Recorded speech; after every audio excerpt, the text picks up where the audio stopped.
మనం ప్రతిసారి అంటే నేను చర్చించే ప్రతిసారిని యోగాల గురించి చెప్తూ ఉంటాను. ఏ సమయంలో ఏ యోగాలు పడతాయి? ఆ యోగాలు ఏ ఏ గ్రహాల ద్వారా మనకి అనుకూలిస్తాయి? ఆ గ్రహాల వల్ల, ఆ యోగాల వల్ల దేశకాలమాన పరిస్థితులు ఎలా ఉంటాయి? దాంతో పాటుగా మేషాది ద్వాదశ రాశుల వారికి ఎలాంటి ఫలితాలు, మిశ్రమ ఫలితాలా? శుభ ఫలితాలా? ఆహ్, హ్మ్, మ మంచి ఫలితాలా? చెడు ఫలితాలా? ఇలాగా నేను ఎప్పుడూ మీకు మీ ముందుకు ప్రతిసారి ఒక్కొక్క యోగాన్ని తెచ్చిస్తూ ఉంటాను. అయితే ఇప్పుడు నేను మీకు అందించే ఒక బ్రహ్మాండమైన యోగము, మహారాజ యోగము అది ఎవరిస్తున్నారు అంటే గనక మన శని భగవానుడండి.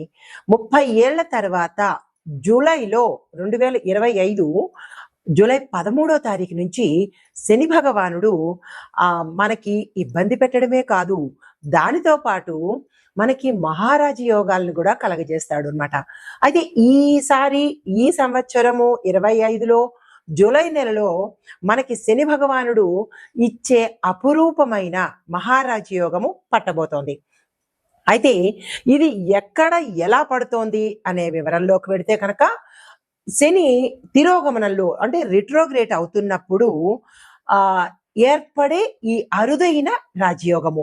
ఈ రాజయోగము మనకి మీన రాశిలో తిరోగమనం చెందుతున్నాడు.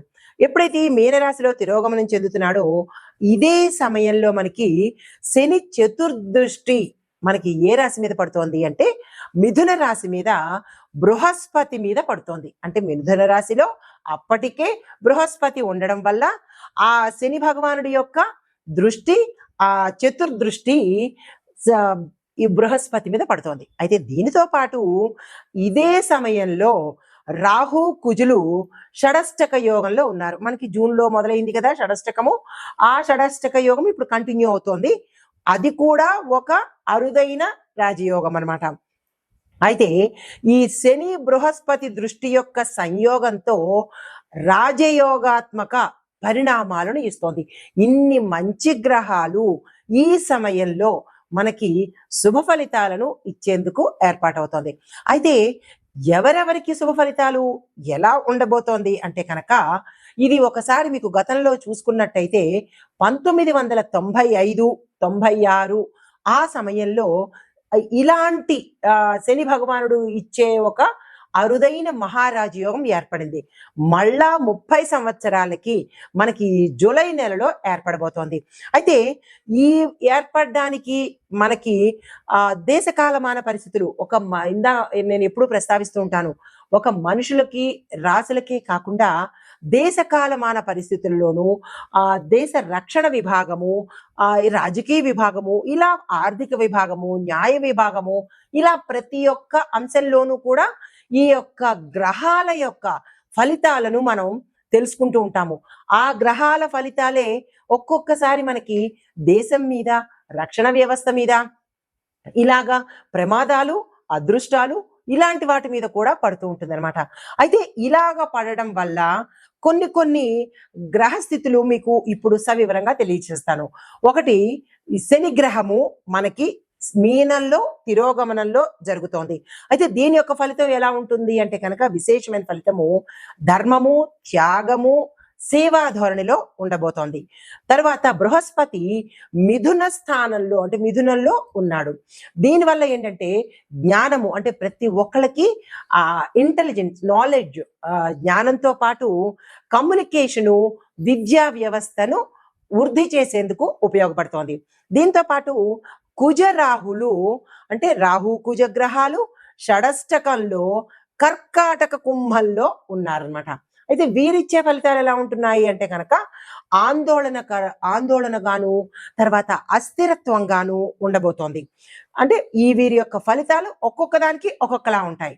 అయితే మరి బుధుడు సూర్యుడు ఏమిస్తున్నారు అంటే కనుక మిథునంలో ఈ బుధ సూర్యుడు మిథునంలో మనకి జూన్ 15 నుంచి స్థానాలు మారారు.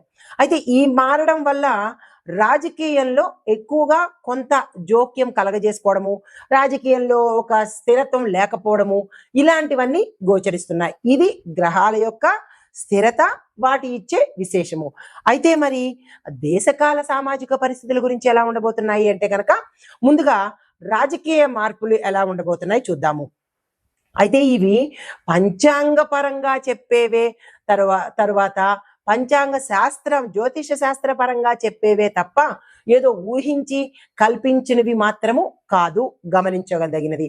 అయితే రాజకీయ పరంగా పెద్ద పెద్ద స్థాయిలో పార్టీల్లో మార్పులు వస్తాయి, నాయకత్వాలలో కూడా మార్పులు చోటు చేసుకునే అవకాశాలు కనబడుతున్నాయి. దీంతో పాటు కొన్ని రాష్ట్రాల్లో అన్ఎక్స్పెక్టెడ్ రిజిగ్నేషన్స్ కానీ, ఎలియన్సెస్ అంటే కొన్ని కొన్ని అనుకోని పరిస్థితులు కానీ తల ఎత్తే అవకాశాలు కనబడుతున్నాయి. తర్వాత నూతన రాజకీయ యజ్ఞము మళ్ళా తిరిగి మొదలయ్యే అవకాశం కనబడుతోంది. యువ నాయకులకు ఇది చాలా చక్కని సమయము. ఎవరైనా కొత్తగా పార్టీల్లోకి రావాలన్నా, రాజకీయ రంగంలోకి రావాలన్నా ఇది మంచి సమయము. ఆ దిశగా ప్రయత్నాలు చేసుకోండి. అయితే కొన్ని పాత రాజకీయ పార్టీల్లో కొంత అస్థిరత ఏర్పడే అవకాశం కనబడుతోంది. అయితే ఇంకా ఆర్థిక రంగం చూసినట్టయితే ఎలా ఉంటుందంటే దేశ అంటే ధన మూలకంగా కొంచెం మెరుగుదల కనబడుతోంది. ముఖ్యంగా రిటైల్ రంగంలోను, రియల్టీ అంటే రియల్ ఎస్టేట్ రంగంలోను, ఇన్ఫ్రాస్ట్రక్చర్ రంగాలలో కొంత మార్పులు జరగబోతున్నాయి. తర్వాత bit coin, crypto, digital currency విషయాలలో గట్టి నిర్ణయాలు, విధానాలు అమలుపరిచేటట్టుగా గోచరిస్తోంది. అయితే రూపాయి విలువ స్థిరంగా ఉంటే సరిపోతుంది. విదేశ పెట్టుబడులకు ఆకర్షితం అయ్యేటట్టుగా మనకి రూపాయి విలువ ఉండబోతోంది. అయితే చమురు ధరలు, ఇంకొక అంశం ఏంటంటే చమురు ధరలు తగ్గినప్పటికీ లోకల్ గా ట్యాక్స్ విషయాలలో ప్రజల మీద భారం పడే అవకాశం కనబడుతోంది. ఇది ఆర్థిక పరంగా. అయితే మరి న్యాయ వ్యవస్థ పరంగా చూసుకున్నట్టయితే ఎలా ఉండబోతోంది అంటే కనుక కొన్ని పెండింగ్ రాజకీయ కేసులు వేగవంతంగా ముందుకు నడిచేటట్టుగా గోచరిస్తోంది. అత్యున్నత న్యాయస్థానాలలో ముఖ్యమైన తీర్పులు వెలువడే అవకాశాలు కూడా కనబడుతున్నాయి. అయితే న్యాయ రంగంలో డిజిటలైజేషన్ కూడా అయ్యేందుకు అవకాశాలు గోచరిస్తున్నాయి. ఇక రక్షణ విభాగానికి చూసుకున్నట్టయితే కనుక సరిహద్దు పరిస్థితులు కొంత పటిష్టంగా ఉండేటట్టుగా చర్యలు తీసుకోబోతున్నారు. తర్వాత అణు సామర్థ్యము, యుద్ధ డ్రోన్ల అభివృద్ధికి బలమైన చర్యలు తీసుకోవడము, టెక్నాలజీని ఇంప్రూవ్ చేయడము, ఇలాంటివన్నీ జరగబోతాయన్నమాట. అయితే రక్షణ రంగంలో చూసుకున్నట్టయితే కొత్త ఒప్పందాలు కుదరడము, మరీ ముఖ్యంగా రష్యా, ఫ్రాన్స్, ఇజ్రాయెల్ వంటి దేశాలతో కొన్ని ఒప్పందాలు జరిపించుకునేటట్టుగా గోచరిస్తోంది. అయితే వ్యవసాయ రంగం, గ్రామీణాభివృద్ధి చూసుకున్నట్టయితే వ్యవసాయ రంగానికి కొంచెం వర్షాభావము అంటే వర్షాలు చాలా అనుకూలంగా ఉండడము, రైతులకు ఊరట కలగడము, మంచి పంటలు పండే అవకాశాలు కనబడుతున్నాయి. దీంతో పాటు రైతు సమస్యల మీద ప్రభుత్వము వాస్తవంగా వాళ్ళ ప్రాబ్లమ్స్ ఏంటి అనేది చర్యలు తీసుకునేందుకు అవకాశాలు కనబడుతున్నాయి. అయితే సబ్సిడీలు, ఇంక్రిమెంట్లు, క్రెడిట్ స్కీములు మరికొంత సమర్థవంతంగా ప్రజల్లోకి తీసుకెళ్లేందుకు దోహదపడుతుంది.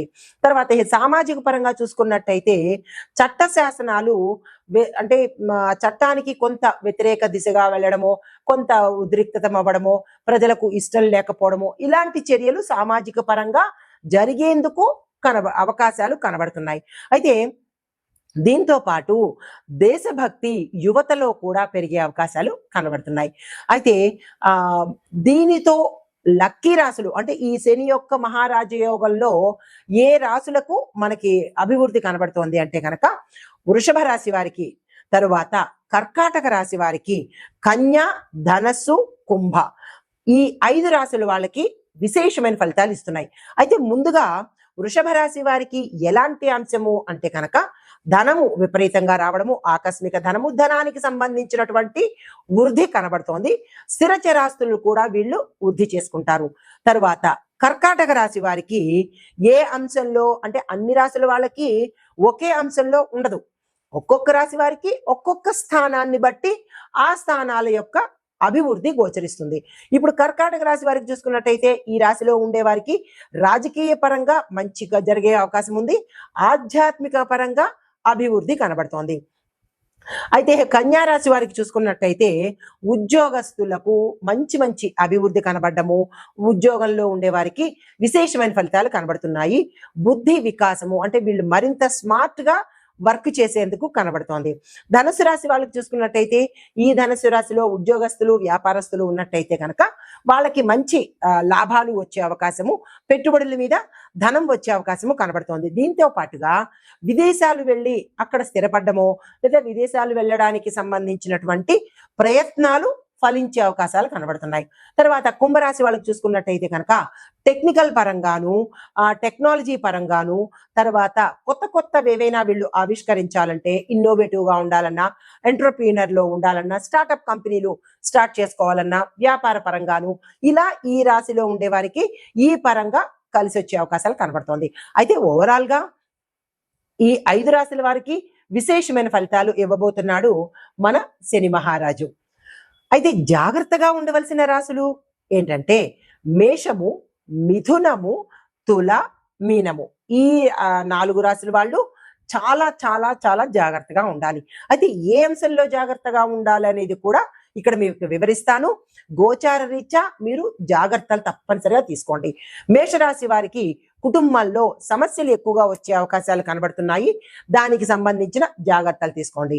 ఆర్థికంగా మీరు చాలా డిస్టర్బ్ అయ్యే అవకాశం కనబడుతోంది. అంటే ఆర్థిక ఒత్తిడులు మీ మీద రుణపరంగా కావచ్చు లేదా అప్పుల పరంగా కావచ్చు, ఏదైనా కానీ ఆర్థిక పరంగా మీకు చాలా స్ట్రెస్ ఎక్కువ అవుతుంది, ముందుగానే తెలియస్తోంది కాబట్టి జాగ్రత్తలు తీసుకోండి. మిథున రాశి వారికి మానసికంగా విపరీతమైన ఒత్తిడి ఎదుర్కొనే అవకాశం, స్ట్రెస్ తీసుకుంటారు. అది కుటుంబ పరంగా కావచ్చు, ఉద్యోగ పరంగా కావచ్చు. ఈ రాశిలో ఉండే ప్రతి ఒక్కళ్ళకి, విద్యార్థులకు, రాజకీయ నాయకులకు, తరువాత వ్యాపారస్తులకు, ఉద్యోగస్తులకు, ఇలా ప్రతి ఒక్కళ్ళకి, స్త్రీలు పురుషులకు కూడా మానసిక ఒత్తిడి అనేది తప్పదు. దీంతో పాటు డబ్బు వ్యవహారాలు ఏదైనా మీరు చెయ్యాలి అని అనుకుంటే చాలా చాలా జాగ్రత్తలు తీసుకోండి.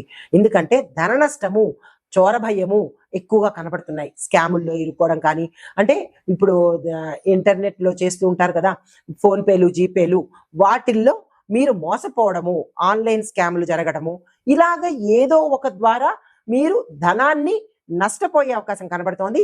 ధనపరంగా జాగ్రత్తలు తీసుకోండి. అయితే ఈ తులారాశి వాళ్ళు చూసుకున్నట్టయితే వైద్యపరమైన ఖర్చులు మీరు చాలా ఎదుర్కోవాల్సిన అవసరం అవుతుంది. ఆపరేషన్స్ రీత్యా కావచ్చు, ప్రమాదాల రీత్యా కావచ్చు, లేదా అనారోగ్య రీత్యా కావచ్చు, మీరు ఎక్కువగా డాక్టర్కి సంబంధించి, హాస్పిటల్కి సంబంధించి, మందులకు సంబంధించి ఎక్కువగా ధనాన్ని వెచ్చించవలసిన పరిస్థితి.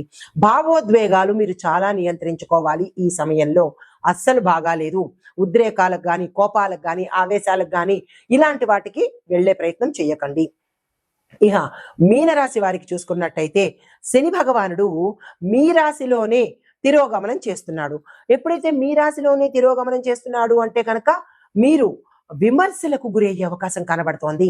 అది మీ ఉన్న స్థానంలో కావచ్చు, లేదా సంఘంలో కావచ్చు, మీ ఇంట్లో కావచ్చు, మీ స్నేహితుల్లో కావచ్చు, ఎక్కడ ఉన్నా మీరు విమర్శలకు ప్రథమ స్థానం తీసుకునేవారు అవుతారు. చాలా జాగ్రత్తగా ఉండండి.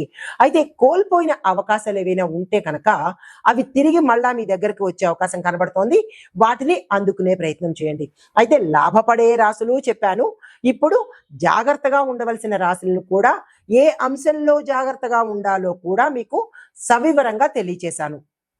మీనరాశి, ఈ రాశి వారి యొక్క గ్రహస్థితి, శని భగవానుడు లగ్నంలోకి వచ్చాడు. బృహస్పతి 4వ స్థానంలో సంచారం చేస్తున్నాడు. ఈ సంచార ఫలితాలు విద్యార్థులకు ఇది మీరు చాలా ఎక్కువగా శ్రమ పడవలసిన సమయము. ఏది ఊరికేనే వచ్చే అవకాశం లేదు. ఎంత శ్రద్ధ పెడితే, ఎంత సమయం మీరు చదవడానికి కానీ, మీ యొక్క పనితనానికి కానీ పెట్టగలిగితే అంత ఎక్కువగా వచ్చే అవకాశం కనబడుతోంది. చాలా చాలా జాగ్రత్తగా ఉండండి. ఈ సమయంలో తల్లిదండ్రుల, మీ యొక్క గురువుల యొక్క సహాయ సహకారాలు తప్పనిసరిగా తీసుకోండి. ఉద్యోగస్తులకు చూసుకున్నట్టయితే మంచి మంచి అవకాశాలు వస్తాయి, అందుకునే ప్రయత్నం చేయండి. కానీ ఆలస్యాలు జరిగే అవకాశాలు కూడా ఎక్కువగా కనబడుతున్నాయి. దానికి ఓర్పుగా వ్యవహరించే ప్రయత్నం చేసుకోండి. ఆర్థికంగా చూసినట్టయితే కనుక ధనం వచ్చే అవకాశాలు ఉన్నప్పటికీ నిలుపుకోవడం కష్టమవుతుంది. మీకు డబ్బులు వచ్చి పడుతూ ఉంటాయి, కానీ దాన్ని నిల్వ చేసుకోవడం కానీ, లేదా జాగ్రత్త పెట్టుకోవడం కానీ అలాంటివి జరిగే అవకాశాలు కనబడటలేదు. ఎంత ఎక్కువగా వస్తుందో మరింత ఎక్కువగా పోయే మార్గాలే ఎక్కువగా కనబడుతున్నాయి. కొంచెం తెలివితేటలతో వచ్చిన దాన్ని పట్టుకునే ప్రయత్నం చేసుకోండి. అయితే ఆరోగ్యపరంగా చూసుకున్నట్టయితే మానసిక ఆందోళనలు ఎక్కువగా కనబడుతున్నాయి. మైగ్రేన్ సమస్యలు, తలకి సంబంధించినవి వచ్చే అవకాశం కనబడుతోంది. జాగ్రత్తలు తీసుకోండి. కుటుంబపరంగా చూసుకున్నట్టయితే కుటుంబంలో సమస్యలు ఎక్కువ అయ్యే అవకాశము అత్తమామలతో కావచ్చు, భార్యతో కావచ్చు, లేదా మీ కుటుంబ సభ్యులతో కావచ్చు, ఎక్కువ సమస్యలు వచ్చే అవకాశం కనబడుతోంది. అత్తమామల నుంచి కానీ, లేదా మామగారి దగ్గర నుంచి కానీ ఆస్తుల గురించి మీరు ఏదైనా ప్రణాళికలు వేసుంటే అవి ఉల్టా అయ్యే అవకాశము, తిరగబడే అవకాశం కనబడుతోంది. ఇల్లు వాకిళ్ళు కొనుక్కోనే అవకాశం ఉంది, కానీ జాప్యం జరిగే అవకాశం కనబడుతోంది. దేని మీద ఎక్కువగా ఆశ పడకండి. మీ కష్టాన్నే నమ్ముకునే ప్రయత్నం చేసుకోండి. రాజకీయ పరంగా చూసుకున్నట్టయితే కనుక ప్రజలకు దగ్గరయ్యే అవకాశాలు చాలా ఎక్కువగా కనబడుతున్నాయి. నిజాయితీగా చక్కగా వ్యవహరించే తీరును ఏర్పాటు చేసుకోండి. అయితే కరుణ, సేవాభావంతో మీరు ట్రాన్స్పరెంట్ గా ఉండగలిగితే ప్రజలకు గాని, అధిష్టానానికి గాని మరింత దగ్గరయ్యే అవకాశాలు ఎక్కువగా కనబడుతున్నాయి. అది మీకు చెప్పదగిన పరిహారము, శనివారం రోజు ఉపవాసం ఉండండి. మద్యము, మాంసము, బ్రహ్మచర్యము అంటే మద్య మాంసాన్ని తీసుకోకూడదు. బ్రహ్మచర్యాన్ని పాటించండి. శివుడి పూజ చేసుకోండి.